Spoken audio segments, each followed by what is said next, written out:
बिहार में भ्रष्टाचार और सरकारी टेंडरों में कथित अनियमितताओं के खिलाफ कार्रवाई तेज हो गई है।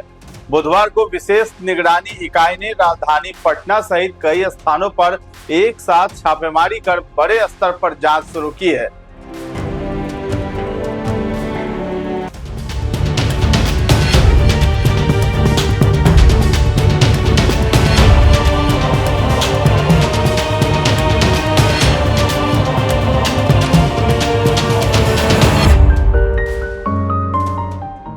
इस कार्रवाई के केंद्र में चर्चित ठेकेदार रिशु श्री रहे, जिन पर सरकारी निविदाओं में हेराफेरी कर अपनी कंपनी को अनुचित लाभ पहुंचाने के गंभीर आरोप लगे हैं।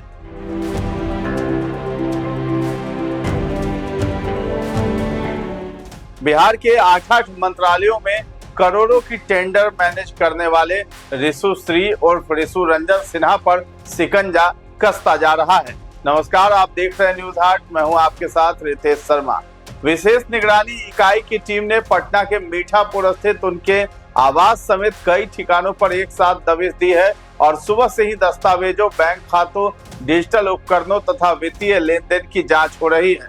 सूत्रों के अनुसार जांच एजेंसियां ये पता लगाने में जुटी है कि सरकारी विभागों में निविदाएं हासिल करने के लिए किस प्रकार अधिकारियों और प्रभावशाली लोगों के साथ संपर्क बनाए गए।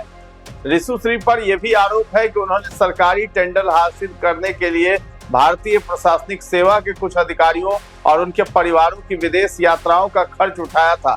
इस मामले ने प्रशासनिक हलकों में भी हलचल मचा दी है। करीब 6 महीने पहले प्रवर्तन निदेशालय की एक रिपोर्ट में रिशु श्री का नाम सामने आया था। रिपोर्ट में आरोप लगाया गया था कि उन्होंने 2 भारतीय प्रशासनिक सेवा अधिकारियों और उनके परिवारों को यूरोप तथा ऑस्ट्रेलिया की विदेश यात्राएं कराई थी। जांच एजेंसियों के अनुसार इन यात्राओं में हवाई सफर, होटल और अन्य खर्चों का भुगतान कथित तौर पर रिशु श्री द्वारा किया गया था। बताया जाता है कि ये सब सरकारी टेंडरों में लाभ दिलाने के बदले किया गया। जांच में यह भी सामने आया है कि आईएएस अभिलाषा शर्मा के घर की छत पर की गई महंगी बागवानी पर आया 9 लाख रुपए का खर्च भी कथित तौर पर रिशु श्री ने ही मैनेज किया था। विशेष निगरानी इकाई के अतिरिक्त पुलिस महानिदेशक पंकज दराद ने पहले ही इस मामले में प्रवर्तन निदेशालय की चिट्ठी मिलने की पुष्टि की थी। उन्होंने कहा था कि मामला निगरानी विभाग के अपर मुख्य सचिव के पास भेजा गया है और अनुमोदन मिलने के बाद संबंधित अधिकारियों के खिलाफ प्राथमिकी दर्ज की जा सकती है। रिशु श्री पहले से ही धन शोधन निवारण अधिनियम 2002 के तहत जांच का सामना कर रहे हैं। पिछले वर्ष नवंबर में प्रवर्तन निदेशालय ने अहमदाबाद, सूरत, गुरुग्राम, दिल्ली और अन्य शहरों में उनके 9 ठिकानों पर छापेमारी की थी। उस कार्रवाई में जांच एजेंसी को 33 लाख रुपए नकद, कई महत्वपूर्ण दस्तावेज और इलेक्ट्रॉनिक उपकरण बरामद हुए थे।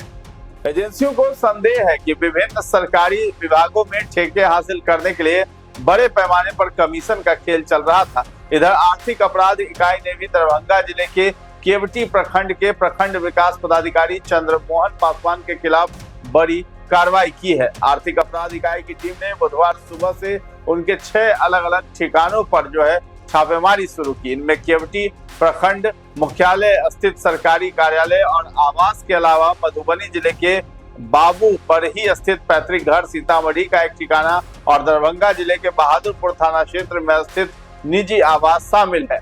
जांच एजेंसियां प्रखंड विकास पदाधिकारी की आय, संपत्ति, बैंक खातों और जमीन से जुड़े दस्तावेजों की जांच कर रही है। बताया जा रहा है कि सुबह 7 बजे से ही अधिकारियों की टीम सभी ठिकानों पर मौजूद रही और कई अहम दस्तावेज जब्त किए गए हैं। हालांकि अभी तक जांच एजेंसियों की ओर से आधिकारिक रूप से विस्तृत जानकारी सार्वजनिक नहीं की गई है। तो राज्य में लगातार हो रही इन कार्रवाइयों को सरकार के भ्रष्टाचार विरोधी अभियान से जोड़कर देखा जा रहा है। बता दें कि ईओयू की टीम ने कुल 6 स्थानों पर एक साथ छापेमारी की है। इनमें दरभंगा जिले के केवटी प्रखंड मुख्यालय स्थित उनका कार्यालय और सरकारी आवास शामिल है। इसके अलावा मधुबनी जिले के बाबू बरही स्थित पैतृक आवास, सीतामढ़ी में एक ठिकाना तथा दरभंगा जिले के बहादुरपुर थाना क्षेत्र स्थित निजी आवास पर भी टीम दस्तावेजों और संपत्तियों की जांच कर रही है। बताया जा रहा है कि निगरानी की विशेष अदालत मुजफ्फरपुर से तलाशी वारंट मिलने के बाद ये कार्रवाई की जा रही है। ईओयू की अलग अलग टीमें दरभंगा, मधुबनी और अन्य जगहों पर मौजूद ठिकानों की जांच कर रही है। जांच एजेंसी के मुताबिक उन पर करीब 89 लाख रुपए की अवैध संपत्ति अर्जित करने का आरोप है, जो उनकी ज्ञात आय से 81% अधिक बताई जा रही है।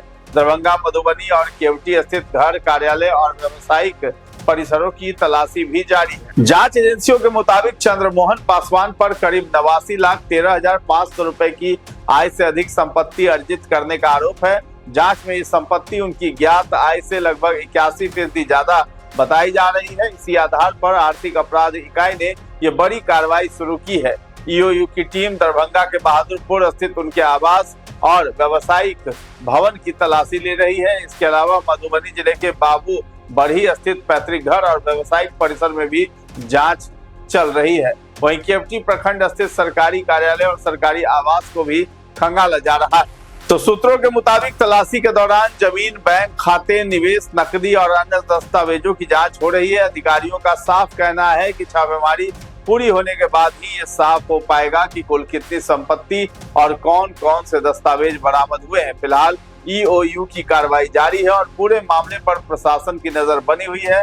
तलाशी पूरी होने के बाद आर्थिक अपराध इकाई की ओर से विस्तृत जानकारी वो साझा की जाएगी। बता दें कि हाल के वर्षों में आर्थिक अपराध इकाई, विशेष निगरानी इकाई और प्रवर्तन निदेशालय ने कई बड़े मामलों में कार्रवाई की है। सरकार का दावा है कि प्रशासनिक पारदर्शिता और सरकारी योजनाओं में ईमानदारी सुनिश्चित करने के लिए भ्रष्टाचार के खिलाफ सख्त कदम उठाए जा रहे हैं।